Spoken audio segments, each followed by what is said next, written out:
In this video, I'll show you how you can automatically create 5 different types of sitemaps on your WordPress website. Welcome to All-in-One SEO. We make SEO easy with our powerful WordPress SEO plugin. Let's get started. But what is a sitemap and why is it important?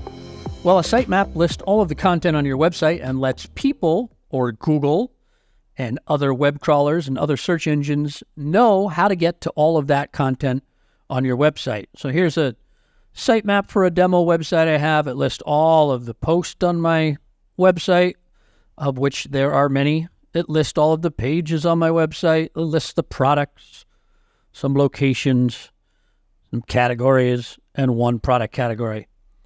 This is an example of an HTML sitemap, so human beings can click on these links and get over to that content and see what it looks like.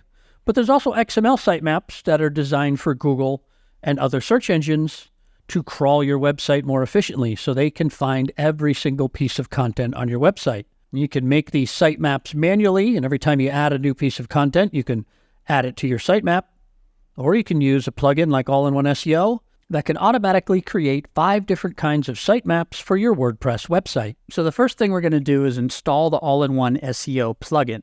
If you already have AIOSEO installed, you can skip ahead to the next part of the video using the timestamps below. So let's go ahead and click on Plugins, and then click on the button that says Add New. If you haven't done so already, we're going to want to download the plugin from AIOSEO.com. You're going to go to the Account section, into your Download area, and click the big green button that says Download AIOSEO. And if you don't have an account already, you should be able to create one pretty easily.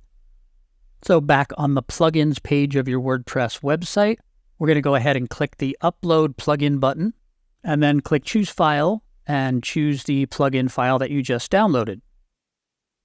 And then click the Install Now button. After the plugin installs, click the blue button that says Activate Plugin. After the plugin installs and is activated, the AIOSEO setup wizard will pop up automatically. We have another video that walks you through these steps, and I highly encourage you to go through that wizard because it will just set up your whole website for success as far as your SEO efforts go. But for now, we're going to head back to the dashboard. And then if you scroll on down the page and click the link, there's a space for us to enter our All-in-One SEO Pro license key. Back on our AIOSEO account, which you can find at AIOSEO.com/account, make sure you're on the Downloads tab, and then next to where it says License Key, if you click on the icon, it will copy out our All-in-One SEO Pro license key. And then we're going to paste the license key into the license key field, click Connect, and that's it. All-in-One SEO Pro is activated on this website. If you want to be doubly sure, you can go ahead and click the blue Save Changes button. Then we're going to scroll up and click on the dashboard link, just so we're all on the same page. So now that you've got All-in-One SEO installed, let's head on over to the All-in-One SEO menu on the left and click on the link that says Sitemaps. And here is where you can configure and automatically generate 5 different types of sitemaps: General Sitemap, RSS Sitemap, Video Sitemap, News Sitemap, and HTML Sitemap. First thing you see here is this prompt to connect to Google to automatically add your sitemaps and keep them in sync. That's another feature of All-in-One SEO, that you can connect your WordPress website to Google Search Console and keep your sitemaps on Google Search Console synced up. It's not doing that on this site because this is a demo site that lives on my computer, but in one of my other tabs here, I have another site that exists on the World Wide Web. It's a live site, and I have connected it to Google. So if you do that, instead of seeing that prompt to connect, you'll get this green check mark telling you your site is connected to Google Search Console. I'm going to go back to my demo site for now. You can always close out of this prompt if you're tired of seeing it. You get a smaller version down here. So the first thing to keep in mind with all of these sitemaps is if for some reason you don't want them, you don't have to generate them. You can simply flip the toggle switch next to Enable Sitemap into the off position, grayed out, and save your changes, and you won't have this sitemap anymore. That exists across all of the tabs on top here. So if I didn't want the RSS sitemap, for example, I could just flip that toggle switch, click Save, no more RSS sitemap for my WordPress website. And just like the rest of our plugin in All-in-One SEO, if you leave the defaults alone and do nothing, This is going to work out really well for probably 99% of the people who use our plugins. There are lots of settings throughout all-in-one SEO because ultimately we want you to have control over the SEO of your website, but you can just leave the default settings, and in most cases that'll be just fine. But with that being said, let's go ahead and look at the settings. We're on the General Sitemap tab here. This is arguably the most important sitemap to your website. This is the XML sitemap that Google and other search engines will use to learn about all of the content on your website. First and foremost, Enable Sitemap. That's going to be toggled on by default. You definitely want to leave that on if you want to have the XML sitemap auto-generated for your WordPress website. I do, so I'm leaving that on. If you want to see what the sitemap looks like, you can click the blue button next to preview that says Open Sitemap.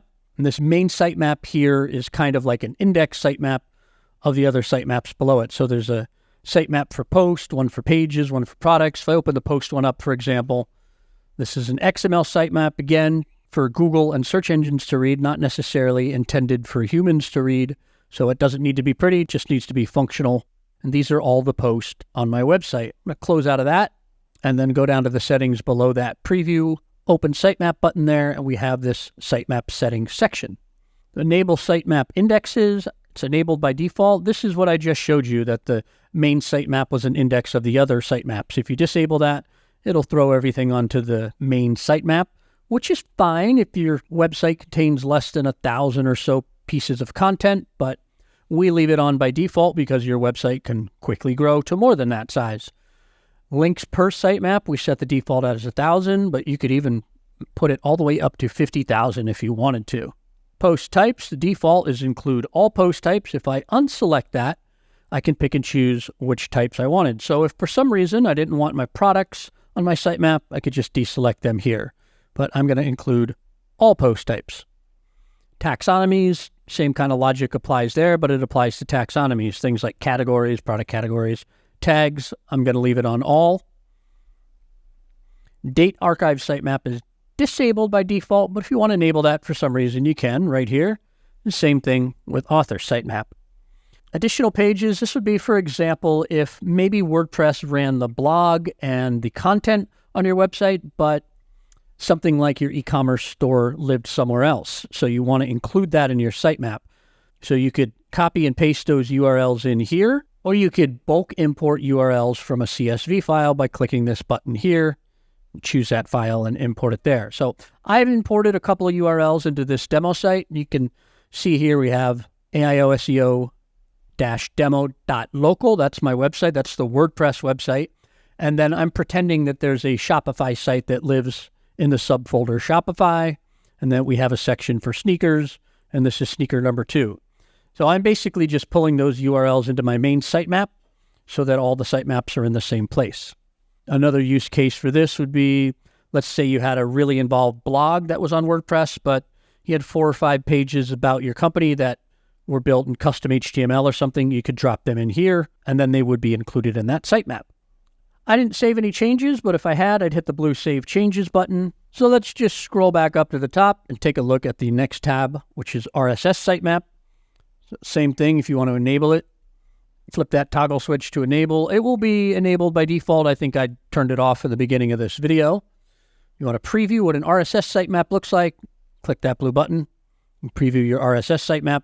RSS was popular a few years back. It's for RSS readers, for people that subscribe to your RSS read, and it will give them basically an alert if you publish or edit new content. We recommend leaving it enabled. It's auto-generated by all-in-one SEO anyway, and it can't hurt for the few people that might have RSS site readers and be subscribing to your new content. A few settings below, number of posts in the RSS sitemap, 50 is the default, and include all post types. Again, that works like the other one where you can pick and choose if you wanted to. Same thing, save changes if you had any changes you made. I did not, so let's scroll back up, click on the next one, which is Video Sitemap. So this is very useful if you have a site that has a lot of video on it. You can enable the Video Sitemap. Again, we're going to have this enabled by default, even if you don't have a lot of video on your website. It can't hurt. Anything you can do to let Google know about the content you have is a good thing. If you want to open the Video Sitemap to preview it, you can do that. I have one video on this website, on this demo site, but I still generate this Video Sitemap. settings below are similar to what we saw on the general sitemap, whether you want to have indexes or not, how many links per sitemap, post types, just like on the general one, taxonomies is the same. In advanced settings, you can exclude certain pages if you don't want them included on the video sitemap. Maybe you had videos created that was for internal use only, employees in your company, you don't want those indexed by the search engines, you could put that here. Same thing for terms, you can exclude certain terms, and then you can include custom fields if you want to. I've made no changes, so I'm going to scroll back up. The next one is News Sitemap. The News Sitemap functions very similar to the others, except that this is only for news information, and nothing on the News Sitemap can be older than 48 hours. So it's for brand new, newsworthy stuff that you want to submit to Google to have a chance of having it be included on the News tab in Google search. Now, don't think you can trick Google into having your blog post appear as a newsworthy item. You have to be approved in Google's Publisher Center as an approved news site. So for example, if we did a Google search for hurricane, we clicked on the News tab up top, the News Sitemap would be for if you had a website that contained newsworthy information, you had articles about this hurricane, you wanted them to be included here in this News tab, that's what you would use the News Sitemap for. The News Sitemap has the same type of settings below it that we see on all the other tabs. Once you know how to change the settings under the General tab, you'll know how to do them for all of the other tabs as well. The final sitemap that we can auto-generate with all-in-one SEO is the HTML sitemap. And this is a sitemap that you're going to have live on your website, and there's a link that people can click on to get to it. So this is intended for humans. So we want this to be readable, want this to be user-friendly. So because of that, this one has some display options that we don't see on the other tabs. We can have a dedicated page for our sitemap. We can use a Gutenberg block to drop it into a page that we already have. We can use shortcode to drop it in. We can have it be a widget. We can have it be PHP code. So in my instance, I have it here as a dedicated page. I want to open the HTML sitemap. I can look at that page. And here we have a sitemap that people can read. Below those display settings, it's more of the same that we've seen on those other tabs. Sort order and sort direction is unique to the HTML sitemap, so you can decide whether you want it to be alphabetical, by publish date, last updated date. You have a couple of options here. Same thing by the direction, ascending or descending. So if you have alphabetical ascending, it's going to start with A. Descending, it'll start with Z. Hide and show the publication date. And then compact archives gives you the option to have a regular sitemap or the compact date archive format. If you don't know what that is, you can learn more by clicking that link. And then we have those same exclude post pages or term settings. Again, if you've made changes, click the blue Save Changes button. I have not, but that's how you can generate 5 different sitemaps automatically with all-in-one SEO and keep them up to date. So that's how you can automatically create 5 different sitemaps on your WordPress website. If you don't already have our awesome all-in-one SEO plugin installed, we've got a link to it in the description below this video. It can help you out with the task in this video, as well as many other SEO jobs that you might have to do on your WordPress website. If you click on this next video right here, I'll show you how to edit a robots.txt file. If you like this video, go ahead and give it a like. And don't forget to subscribe to our channel for more tips and tricks on how to use our easy and powerful WordPress SEO plugin, all-in-one SEO.